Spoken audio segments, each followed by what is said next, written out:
Özbek, Türkmen, Uygur, Tatar, Azer bir boydur. Kara, Kalpak, Kırgız, Kazak bunlar bir soydur. Özbek, Türkmen...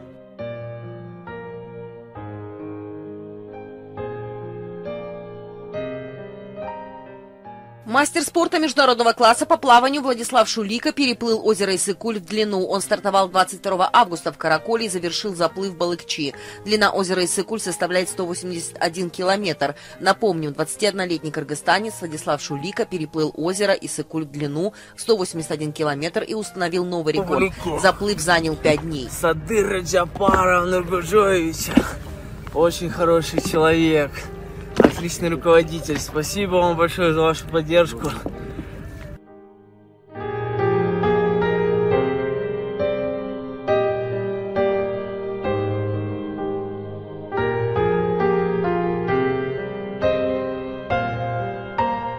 Чемпионат Азии по ММА, где активное участие принимает наш легендарный просто боец, это Рафаэль Фазиев. Он принимает участие как официальное лицо данного состязания. Сегодня мы точно не остановимся, мы доплывем до цели, сделаем это при поддержке нашего президента Кыргызской республики. После того, как Владислав достиг желаемого рекорда, организаторы провели в фитнес-клубе «Досмияр» пресс-конференцию. Открывая встречу, глава оргкомитета Турузбек Мамашев сказал, что накануне 30-летия независимости страны это был огромный подарок кыргызскому народу и что они достигли своей цели. Затем он предоставил слово рекордсмену. Пловец Владислав Шулика сообщил, что проплыл все 181 километр озера и поблагодарил всех, кто поддержал достижение этого рекорда.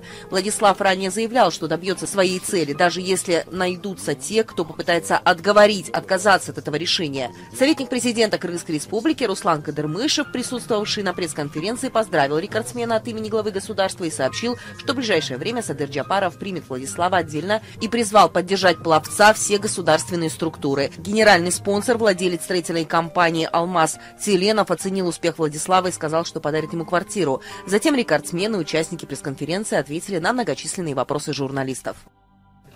Пловец Владислав Шулика планирует попасть на Олимпийские игры в Париже, которые пройдут в 2024 году. О своей следующей цели спортсмен заявил на встрече с журналистами. В вторую очередь поддержка, огромная поддержка и вера в меня самого президента, самого первого человека страны, очень уважаемого человека. Я не могу подвести его, подвести людей, подвести нашу страну.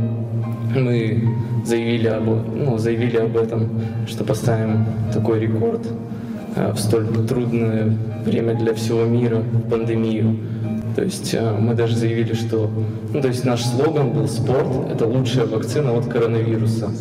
То есть в столь трудный даже период для всего мира мы хотели пропагандировать спорт, раскрыть всему миру, что спорт – это лучшая вакцина от коронавируса. Фитнес-директор клуба «Досмия» Александр Кузнецов в ходе пресс-конференции рассказал, почему не была подана заявка в Книгу рекордов Гиннесса. Подать заявку в Книгу рекордов Гиннесса на сегодняшний день стоит больших денег. Данных средств у нашей команды нет, сказал он. Кроме того, фитнес-директор указал, что они готовы к сотрудничеству с меценатами, заинтересованными в оказании спонсорской помощи в подаче заявки в Книгу рекордов Гиннесса. Врач, сопровождавший мастера спорта международного класса по плаванию Владислава Шулика, Алимбек Бектимиров в ходе пресс-конференции сообщил о травмах, полученных спортсменом во время заплыва. С его слов, в ходе заплыва у Шулика было растяжение и перенапряжение обоих плечевых суставов. Также по окончанию заплыва было проведено полное обследование. По итогам у Владислава было выявлено растяжение локтевого сустава, сказал он. Турузбек Мамашев искренне поблагодарил тех, кто приложил все усилия для достижения этого рекорда, который имеет большое значение для Кыргызстана. Он выразил особую благодарность Тамерлану и Нурджану, которые приехали на Иссык-Куль из Бишкека и оказали Владиславу моральную поддержку. Турузбек Чукаевич, мы вас поздравляем. Это ваша победа. Спасибо. Если вы не дали бы согласие, если вы не поддержали это нашего молодого чемпиона, не было бы сегодня рекордсменом. Ну, что сказать.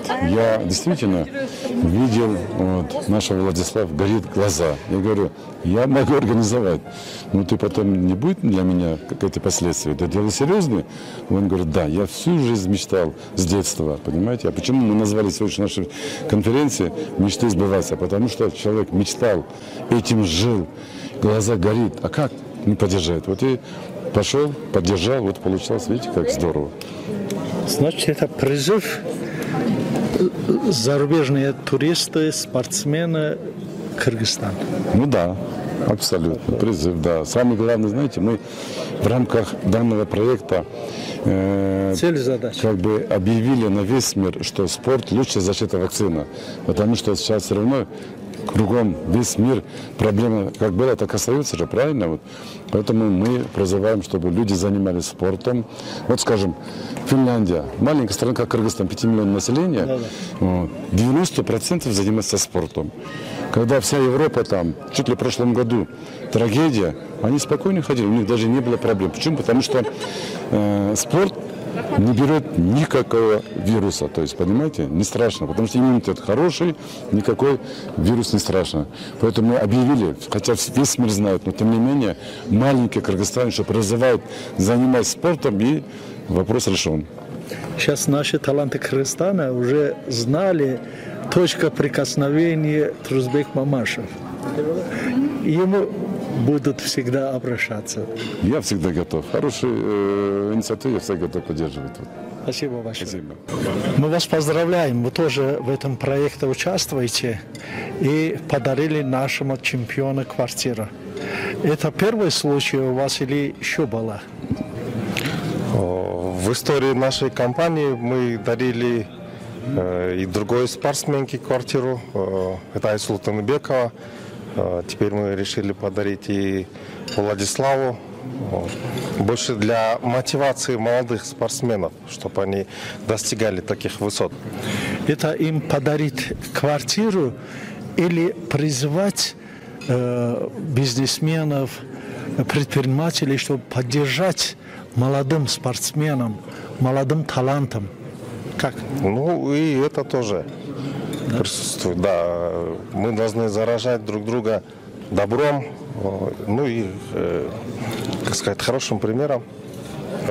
Владислав говорил, мы все являемся большими патриотами нашей маленькой страны, и поэтому все, что мы делаем, это делается для поддержки нашего государства, поддержки наших дружеских народов, и также для поддержки спортсменов, не только спортсменов, всех тех, кто может совершать патриотические подвиги ради своей страны, я бы так сказал.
Президент Кыргызстана Садыр Джапаров встретился с кыргызстанским пловцом, мастером спорта Владиславом Шулийко.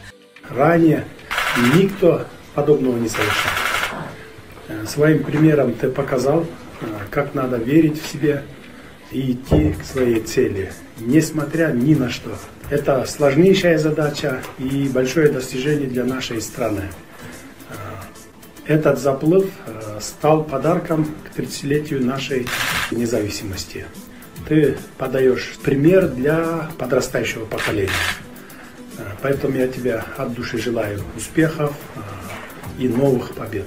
С тем президент сообщил, что проинформирован о трудностях в связи с подачей заявки для занесения достижения Владислава Шулика в Книгу рекордов Гиннесса из-за нехватки финансовых средств. Садыр Джапаров отметил, что государство со своей стороны обязано и должно поддерживать активную молодежь и поощрять спортивные достижения, в связи с чем из президентского фонда Владиславу Шулика было выделено 500 тысяч сомов. Хотел стать примером для всей молодежи Кыргызской республики. Показать всему миру, всему Кыргызстану, что нет ничего невозможного. Поставил такую, невозможную цель, можно сказать, потому что никто даже не решался переплыть, озеро в длину. Даже сам, не мог в голове это представить, что это возможно будет реализовать.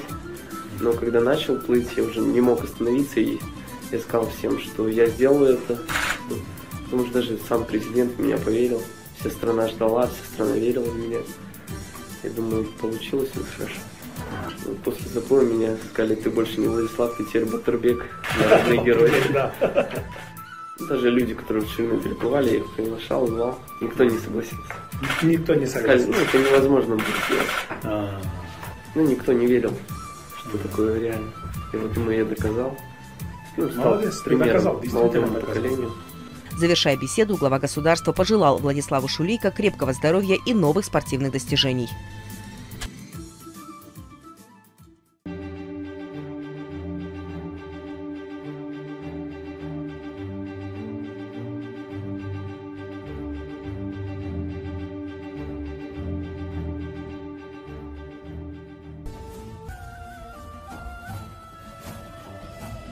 Вот так Рафаэля Фейзиева в Бишкеке, в центре отдыха Баку, в столице Кыргызстана, встречали поклонники.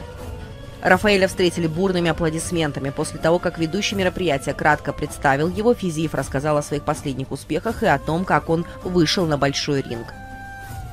Если у вас есть немного терпения, вы все узнаете из интервью Рафаэля с нами.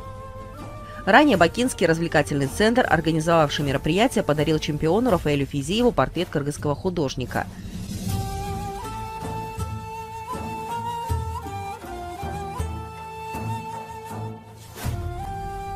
Член правления общественного объединения азербайджанцев Кыргызстана, азери-предприниматель Гияз Халилов вручил чемпиону сертификат на приобретение необходимого ему набора мебели.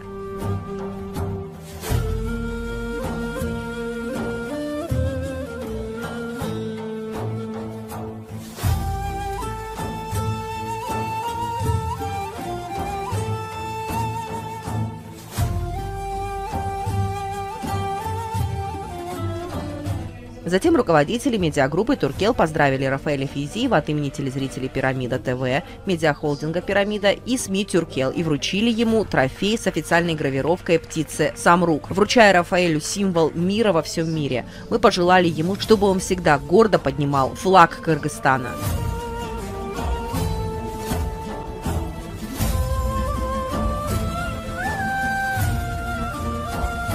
Затем встреча перешла в формат вопросов и ответов. Молодежь задавала Рафаэлю много вопросов. Мы не просто задали Рафаэлю Фейзиеву один вопрос, а передали ему микрофон, чтобы он рассказал о том, что нас больше всего интересует. Рафаэль Фейзиев родился в Казахстане, в Курдайском районе. Кыргызстанский азербайджанец представляет нашу страну, тренируется и живет в Таиланде. Жена узбечка, дети родились в Таиланде. Еще раз мы от имени наших телезрителей поздравляем. Действительно, вы гордость Кыргызстана, гордость азербайджанцев. Да, так получилось, что я родился в Казахстане. Полжизни, может, я там прожил, и остальные полжизни прожил здесь, в Кыргызстане. Вот. И на самом деле это очень интересный опыт, и мне есть много что вспомнить, что с Казахстана, что с Кыргызстана. Я азербайджанец, у меня свои традиции. Я родился в Казахстане, там свои традиции, в Кыргызстане свои традиции. Мама русская, свои традиции, и поэтому моя жизнь очень счастливая всегда. Интернациональная семья. Да. Кстати, пользуюсь моментом, всех поздравляю с этой независимостью. Все потихоньку вносят вклад в это, и все являются частью этой независимости. В один из интервью сказали, что азербайджанец не был в Азербайджане. Хотел бы побывать в Азербайджане? Конечно, в Азербайджане я хотел бы побывать. И я думаю, в скором времени я там побываю, иншаллах, это точно. Там есть много братьев хороших, друзей, братьев. И меня там всегда встретят, я уверен в этом. И даже если бы там никого не было, это моя земля, в которой были мои предки, да, в которой есть сейчас мои предки, которые там похоронены. Вот, и мне там нужно будет побывать. Какие ваши пожелания нашим молодым спортсменам? Молодежи, спортсменам молодым я всегда советую, чтобы не останавливались на своих целях, потому что будет тяжело.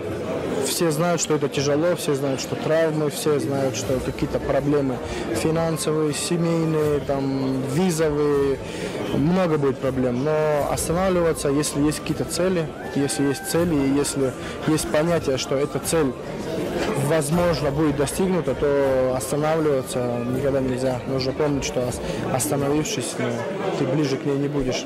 Нужно всегда идти, рисковать, и всегда нужно быть готовым к тому, что нужно будет оставить теплую кровать дома со своей семьей и поменять это на холодную обстановку, где, возможно, ты будешь кому-то не нравиться, и, возможно, тебе будет сложно, ты будешь голодным, злым.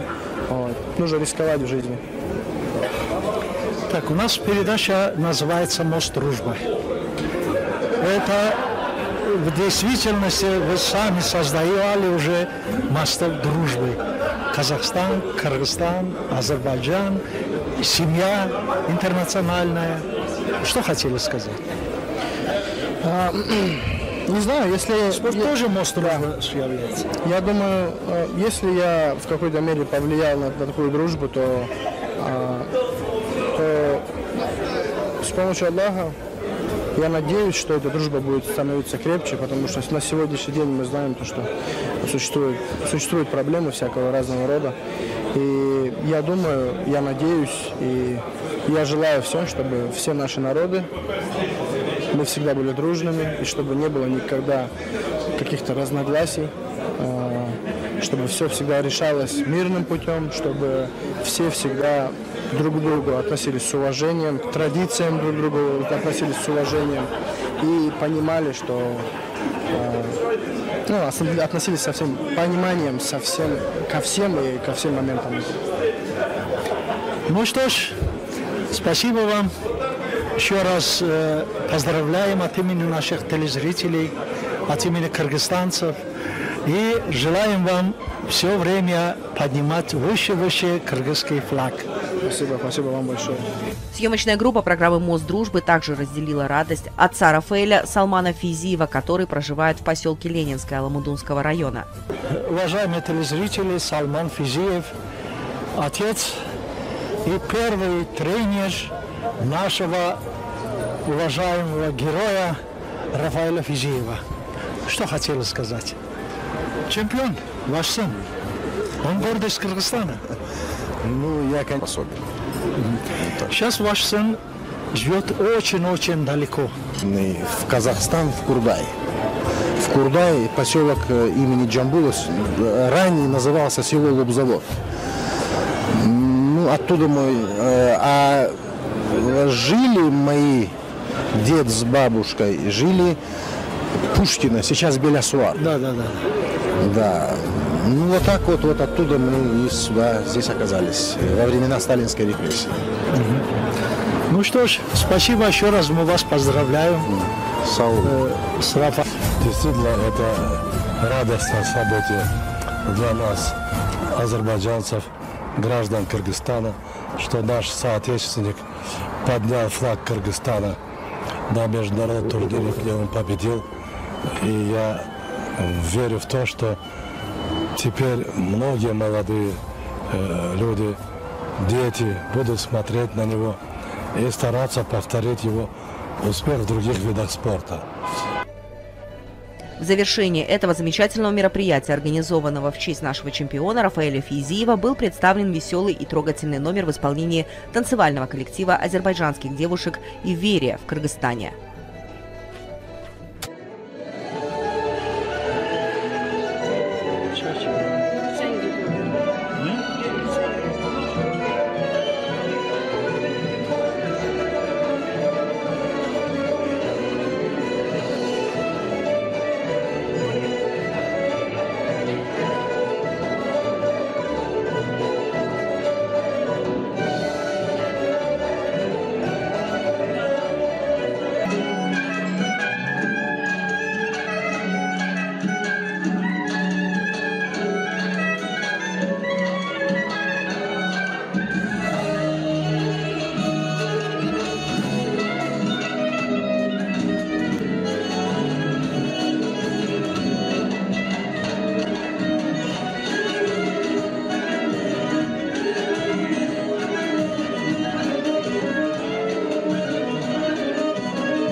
Выступающий с концертами по всему миру молодежный хор «Тюрксой» в 2021 году совершает по городам Турции гастрольный тур, посвященный 30-летию независимости Азербайджана, Казахстана, Кыргызстана, Узбекистана и Туркменистана.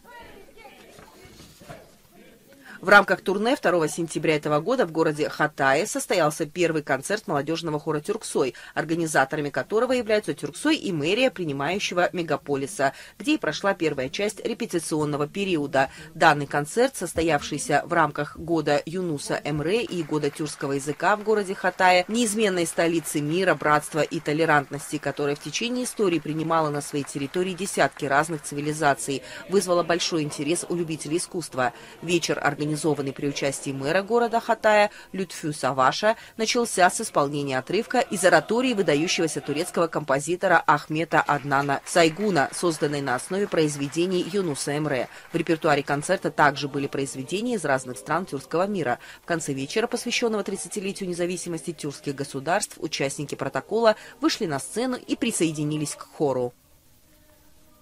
Молодежный хор «Тюрксой», основанный в 2015 году с участием талантливых молодых вокалистов из ведущих консерваторий тюркского мира, в том же году завоевал золотые медали в 3 разных номинациях во Всемирной хоровой олимпиаде, проводимой в Германии. В этом году коллектив сформирован из 27 участников, приехавших из Азербайджана, Казахстана, Кыргызстана, Узбекистана и Турции.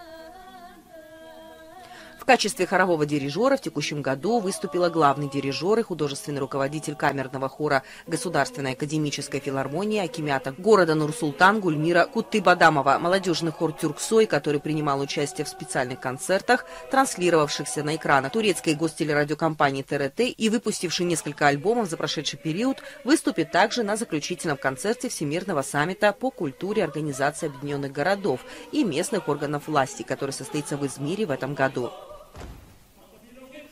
На заключительном концерте, который состоится 11 сентября этого года, на сцене культурного центра Ахмета Аднана Сюйгуна выступят солисты Чинара Ширинова из Азербайджана, Гульзат Даюрбаева из Казахстана, Бактыбек Ибикеев из Кыргызстана и Айдын Устюг из Турции в сопровождении Измирского государственного симфонического оркестра и хора Измирского государственного театра и балета под руководством дирижеров Ренгим Когмена, Эльнары Керимовой, Орхана Онер Озджана и молодежного хора Тюрксой. В концерте примет участие известный солист Кыргызстана Бактыбек Ибикеев и вокалист Атакхан Айбек Уулы.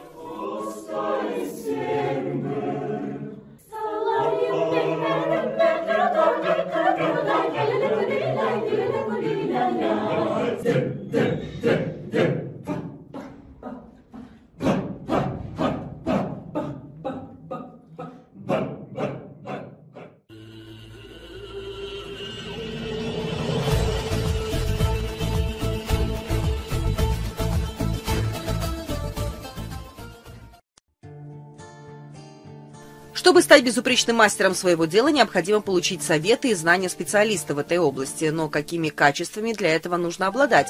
Где пройти обучение мастеров? Сколько учиться и каких результатов можно достичь? Оказывается, что во многих сферах жизни общества можно встретить представителей данной профессии, которые, кстати, прошли в свое время обучение мастеров. Во-первых, нужно получить хорошее профессиональное образование, что на сегодняшний день не проблема. Если вы проследите за тщательно подготовленным сюжетом, вы сможете получить ответы на те или иные вопросы. Конечно, сегодня у нас будут научные рекомендации для тех, кто работает в быстро растущей сфере трикотажа и текстиля в Кыргызстане. В качестве съемочной группы программы «Мост дружбы» мы снимали советы экспертов Кыргызско-турецкого центра развития текстиля в Бишкеке.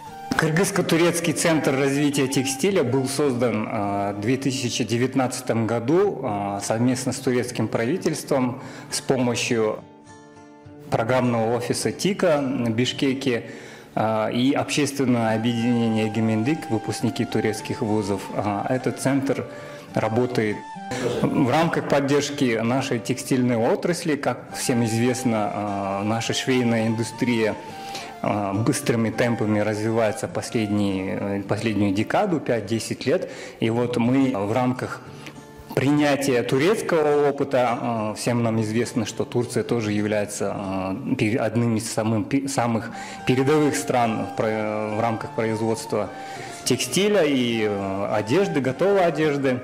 В этом направлении у нас был создан этот текстильный центр. Основная цель нашего текстильного центра – это поддержка нашей швейной индустрии, чтобы наши компании принимали опыт передовых компаний, как Турции, как и других стран, чтобы они развивали свою производственную базу, развивали свои стандарты, развивали свое качество и выходили на более масштабные рынки, выходили на европейские рынки. У нас в центре функционирует учебный центр, функционирует специальная лаборатория по контролю качества, функционирует специальная лаборатория по производству и дизайну лекал и обучению персонала нашей швейной индустрии. Надеемся, что данный центр внесет свой посильный вклад в развитие нашей швейной индустрии. Основанный 3 года назад кыргызстанцами, когда-то учившимися в Турции, центр действительно важен для тех, кто сегодня работает в текстильной промышленности страны. Меня зовут Азамат, я являюсь координатором Кыргызско-турецкого центра развития текстиля. С вашего разрешения хотел бы примерно рассказать о нашем центре. Здесь у нас является текстильная библиотека. Мы подписаны на все турецкие журналы именно в сфере текстильной отрасли. Получается, у нас здесь вот выпуски за 2019 год, за 2020 год. Полная база оснащена чисто для обучающих целей. Все наши ученики могут приходить в наш центр в рабочее время с 9 до 6 и ознакомиться полностью материалом. Есть база и на русском языке. Здесь, получается, более профессиональная литература идет, чисто для познания именно технических терминов, которые используются в текстильной и швейной отрасли. Здесь у нас, получается, конференц-салон. Здесь мы проводим семинары, тренинги. Конференц-салон оснащен примерно на 20 мест. Вместимость позволяет до 20 человек. Здесь у нас есть 3D-камера, получается, и плюс телевизор. Здесь, получается, мы проводим онлайн-конференции, мы связываемся с нашими турецкими партнерами, коллегами, которые через онлайн-связь обучают нас новому, дают новые советы и непосредственно иногда проводят онлайн-выставки, онлайн-туры по своим фабрикам. Здесь у нас находится наша мини-лаборатория. Здесь мы проводим физические тесты.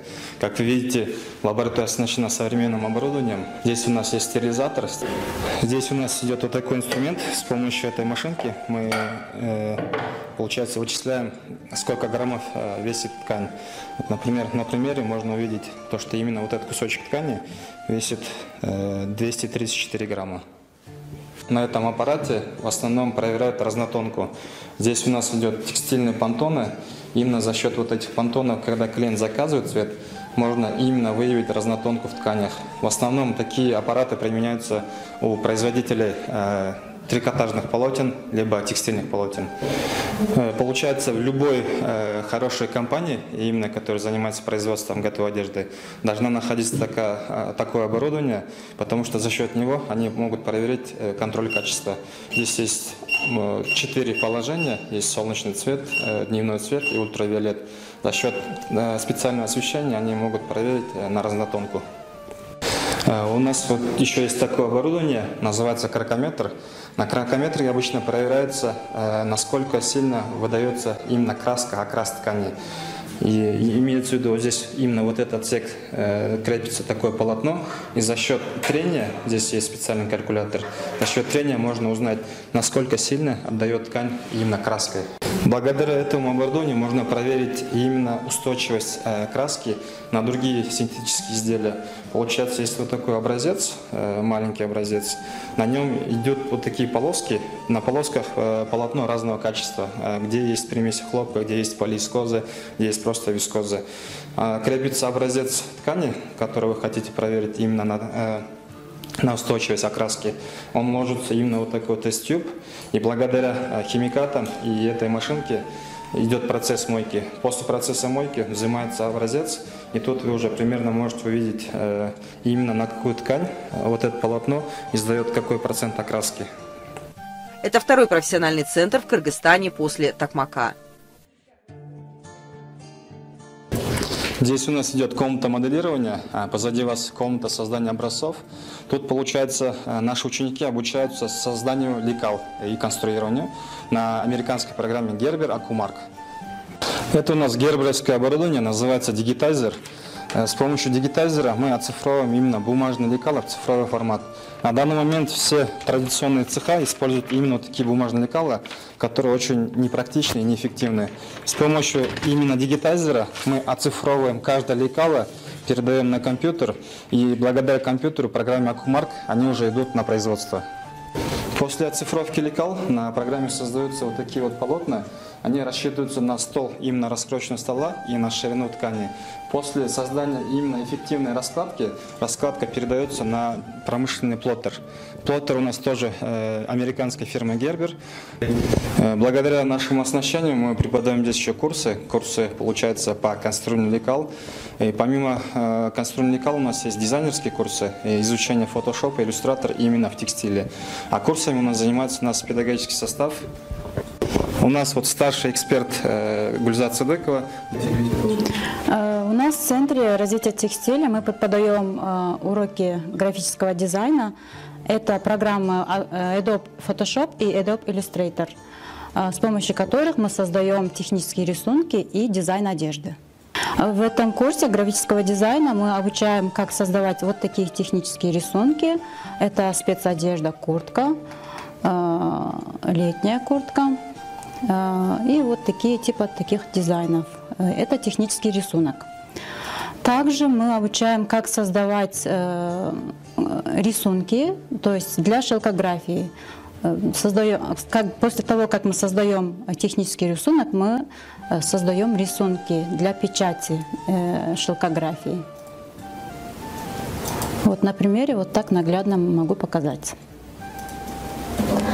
Меня Меня зовут Канаим, я преподаватель программы САПР Георгия Кумар в текстильном центре.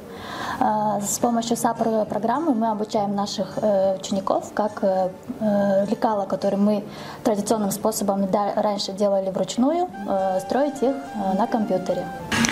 САПР Гербер курсы у нас продолжительностью идут, если это стандартная программа, в течение месяца. 3 раза в неделю по 3 часа. Есть возможность также пройти ускоренный курс, который мы можем преподавать в течение 2 недель.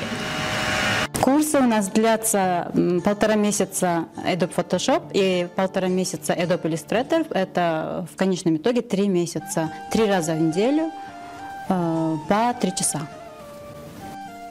Если воспользоваться советами опытных специалистов для получения образования, знаний, науки для определения своей будущей деятельности, можно добиться желаемого результата. Уважаемые представители текстильно-швейной отрасли, приглашаем всех вас в наш центр обучения. Давайте развиваться вместе. Приходите к нам, углублять свои знания в сфере текстиля.